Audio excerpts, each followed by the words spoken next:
Well, good afternoon.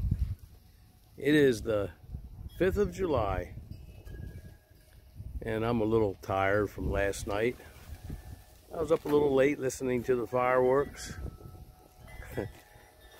It was something last night. Something I've not seen, really, not in this location. For 27 years, I've never seen so many people celebrating the 4th of July the way they did last night. I guess all that pent-up anxiety and energy from the COVID-19 lockdown, I think that maybe had a lot to do with it. I'm pretty sure. And also because the township, they decided to cancel the fireworks. And so people just took it upon themselves to have their own displays. And so all over the place, and the place is still hopping, so you can hear that there's a lot of activity still this day after the 4th of July 2020. But I thought I'd make a video because I've got a few ripe figs. A couple Breba are getting ripe just now on my Peter's honey, and also on a tree that I've talked about before, a San Pedro type, Desert King to be really accurate. That's an old wind chime that I made a long time ago. I believe it's a fondue bowl upside down that I drilled, and I pieced it together. I love wind chimes, and so I make a bunch of them. But let's get down to this ripe fig business. And I always love to look at my fig trees and look at all that production. I always do. And there's going to be a lot of ripe Breba in here very shortly. But for now, I've got 4 or 5 that are getting ripe, and here's a couple right here. Let's take a look. There we go, in there. I don't know how well you can see them because there's a glare on my phone, and that's all I use to film with. I don't have a camera or anything, and with a bunch of fancy features, but let's see. It'll do with a pinch. There we go. There we go. I'm just gonna sit down here and relax. A little tired out from last night. And there's the first Breba. Let's see. Well, doesn't look that great, but I think it will be sweet and delicious. Definitely got some discoloration on it. But hey, this time of year, I'm not complaining. They're a little later this year than they were last year. Usually they're right about in the middle of their production around the 4th of July. But this was an extraordinarily cold spring. And it set everything back a couple weeks, I think. Let me take a taste of this.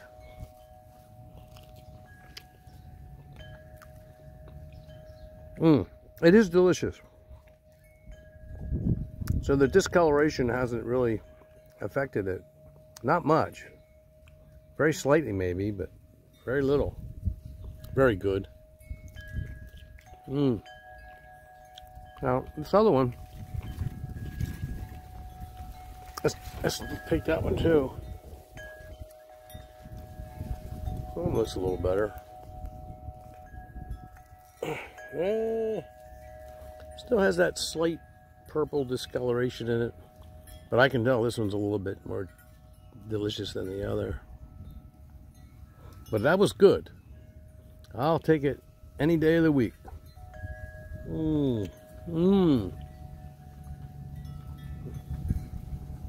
That is delicious. It's been so long, too long. Let me just put this down. I'll save this for my wife. And let's take a walk. There's some more on this tree. But I want to go over to the Dessert King.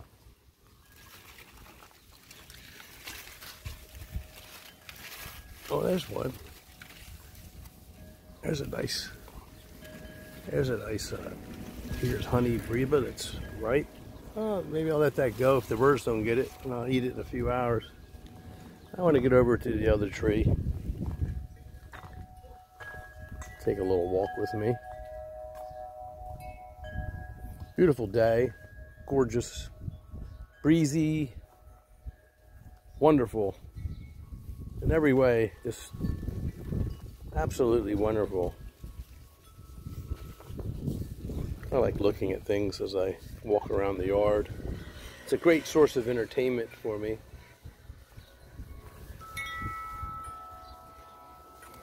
I'm looking forward to the harvest as these hardy Chicagos will begin getting ripe. They got a while to go because they're all main crop. I don't see any Breba on here this year. And so it goes. This little hardy Chicago is going to be producing this year too. Well, it's not a hardy Chicago. That's a Marseille Black. A little bit different, I think. A bit superior. Sweeter. I think of slightly higher quality. So now we're coming over to the Dessert King tree, and as you can see, there's Breba getting ripe. I think you can see that. There's lots of them swelling up really nice in here, and I could wait a day or two, but honestly, I'm being a bit overzealous, as I always am in the early part of the harvest, because of the anticipation. Gosh, I got this one wrapped so well I can't even get my, well, you can see the crack on that. The ripeness is there. Oh yeah, it's ready. That one's ready to eat. Look at the size of it. Look at the size of that. You know, it's a quid pro quo kind of relationship that you have to have with your figs. Look at them all in there. Oh boy, they're swelling up nice. In a few days, I'll be in an abundance of delicious tasting Breba. Oh, there's one that's cracking really well. I see it up there, right there. So that's ready. I can't get my hands in there, but I'll break a little hole where the, it's easier for me just to break a hole. The birds won't find it. Oh yeah, that's that one. That one's ready to eat. There's more in there that are ready. Well, let me get back to what I was saying. I noticed that there's a couple down here. I think I'm just going to sit down, if you don't mind sitting with me for a spell. As I said, I'm a little tired from last night. I look forward to a little break today, and I'm just moseying around, and I'm not doing very much. Just gonna eat a couple figs, and a little bit dark down here. There's one that I'm gonna, whoa, that one's nice and ripe too. You can see the cracks on it. I hope you can see it. I can't see it. Let's bring it out here where we can see it a little better. Dessert King, King of desserts. Most people call it Desert King.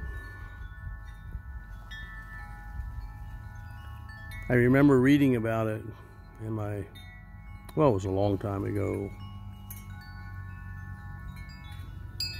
And at one time, when this fig variety was discovered in California, it took the world by sensation. And everyone was thinking that it was the sort of the panacea of all woes. The best fig in the world for a while. And it truly is indeed an incredibly good cultivar to this day. And the reason it was because of its exquisite taste and the abundance of Breba. Back then, they didn't understand that it was a San Pedro type. Not at first, because in California you have the caprification process, the wasp. And the second crop did get ripe, which I can't tell you a thing about except for what I've read. Not from any personal experience, which I prefer. But in other states it was a disappointment because where they didn't have the wasp, the main crop didn't get ripe. They just fell off and didn't pollinate. So this needs pollination. It produces where there isn't any wasps. It produces a main crop, a Breba crop, a first crop on last year's wood, a large crop. And it is exquisite and it is large. It's big, it's sweet. It's a honeyberry fig. It's just an extraordinarily good and productive fig that quite frankly, I think it's overlooked. This is one of the figs, I think, that is overlooked, largely overlooked by the fig community. And perhaps they should take a second look. Many people, especially the in-ground growers, I don't like this in a pot. I've mentioned it before. I do not like the taste of it in pots. Some figs taste good in pots, some don't. I've named the varieties before. Just off the top of my head, I mean, I really like a lot of varieties in pots. I mean, they're good. Not as good as their counterparts in the ground, but certainly the Italian honey fig, La Tarula, and certainly Ron di Bordeaux, which is one of my favorites to grow in pots. And some of your super figs that you have to grow with some caution because you need a longer growing season, or you have to have some means of starting them early, like Black Madeira and Italian 258. They taste pretty good in pots. And I don't know what they taste if they were in the ground. I don't know because I've never tasted them in the ground. But I have tasted the others. Of course, Celeste is very, very good in ground, and I never bothered to grow it in a pot. I do have relatives, Italian relatives, that grew it in a pot, and they liked it. But you don't need to because it's such a winter hardy fig, the hardiest of all the figs that I've ever grown. Different people will have different opinions. Brunswick is a close tie, I'd say, with Celeste. And then after that, maybe the hardy Chicago type figs, the Mount Etnas, I'd say that they come in third as far as hardiness is concerned. But I would put Desert King right in there. Where exactly? I don't know, but I'll tell you, it's a toughie. It can take the cold. It can really take the cold. It's a very winter hardy fig. I recommend it. I've never had problems in New Jersey or Virginia. I've never had problems with this variety as far as dieback. Of course, I cover in New Jersey, but I don't cover here in Virginia. All right, I mentioned quid pro quo, and what did I mean by that? I'll tell you what I mean by that. You know, you can read various articles and you can hear various discussions, overhear discussions, or participate in discussions about how much you should fertilize fig trees and this and that and the other. Well, you know, I think there's a little bit of a misunderstanding out there in some places as far as fertilizing your fig trees.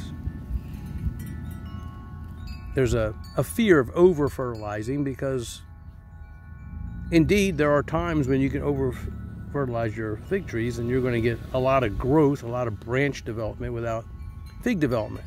And that's true. But that has that's gotten to be a bit misconstrued over time, to where it has morphed into, I think, misinformation, where some growers suggest, I think, or believe that you shouldn't fertilize a tree once the fruit has set in. And see, there's the difference right there. And I just want to delineate it. I want to make it clear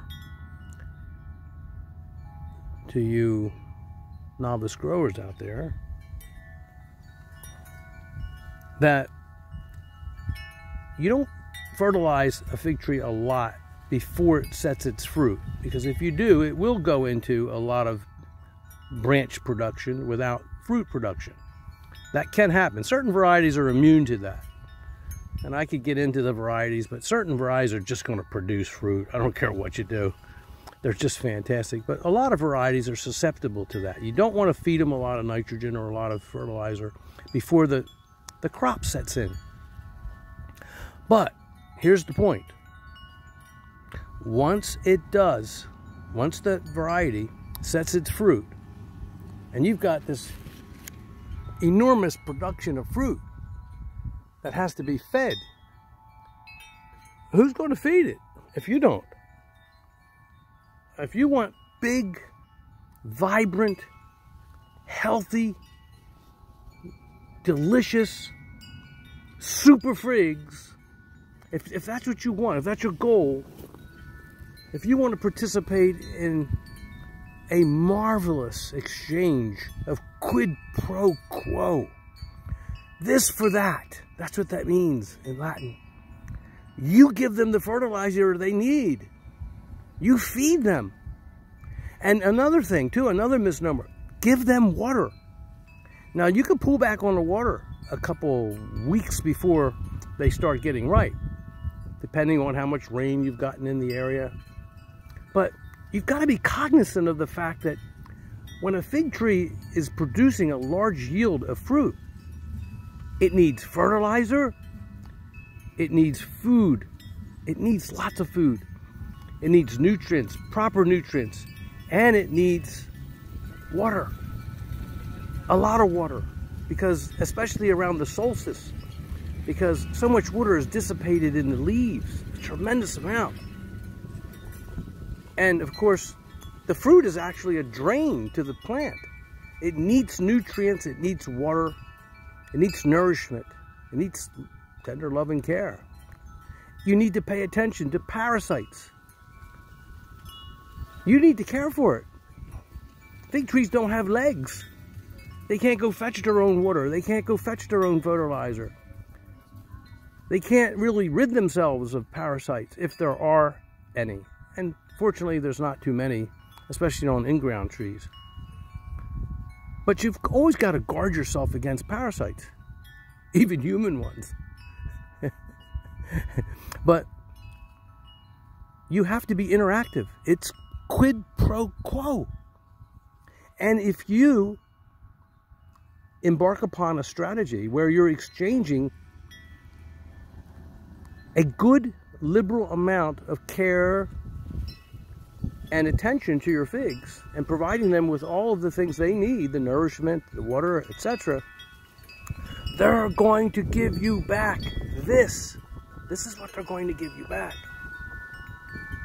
They're going to produce an abundance of fruit for you to enjoy.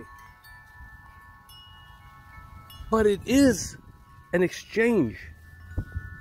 And you have to participate, and you have to be generous. And you have to love your figs. And they will, as I've said before many times, they'll love you back. So for what it's worth, always try to remember that. Give back. It's the same in relationships. Don't always take. Give. Give back. Now let's take a look at this thing. Okay. Oh, wow. There we go. What? Wow. What a reward. How beautiful. This thing is heavy. It's large. And I know what this tastes like. I've eaten hundreds and hundreds and hundreds of them over the years. Every year I look forward to this production. I've got to save half of this for my wife. She loves them too. But let me take, wow, look at that. I hope you can see it well. On this beautiful 5th of July day,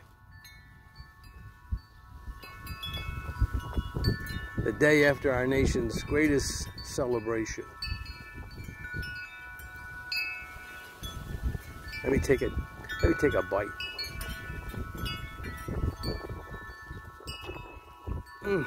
Oh my God.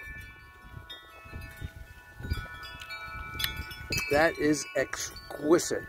Oh, wow. That is all the things that I look forward to all winter and all spring. My first delicious fig.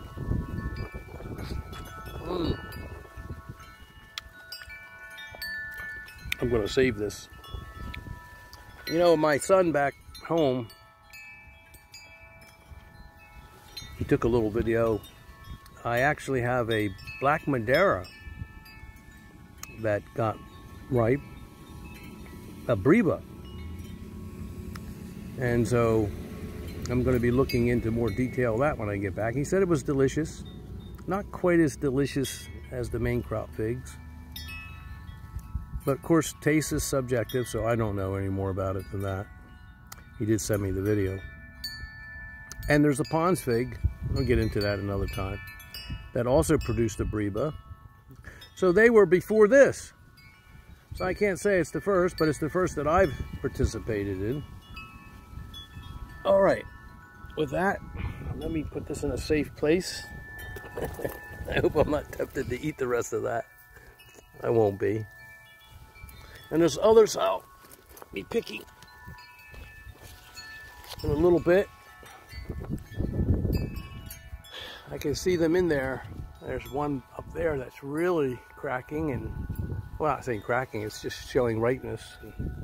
And here's a nice one here. Nice big fig here that's ready too.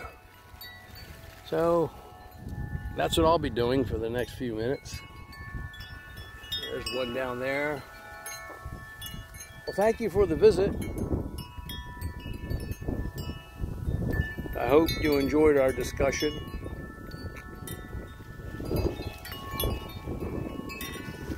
I did.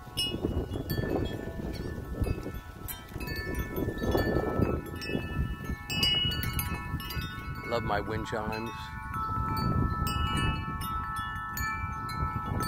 I love their music.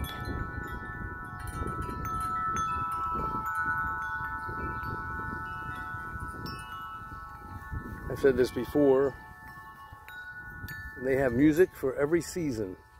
That's another subject. Maybe we'll discuss that in more detail sometime, what I mean by that. In fact, recently, the other night, I was so moved by the wind chimes, I wrote a little poem to that effect. Maybe I'll read it someday. But for now, thank you for your visit. I hope you had a wonderful 4th of July. It's a little sad because when the 4th of July comes and goes, it reminds me of the end, the end of summer, even though I know it's not. I know it's on the way. The solstice has passed.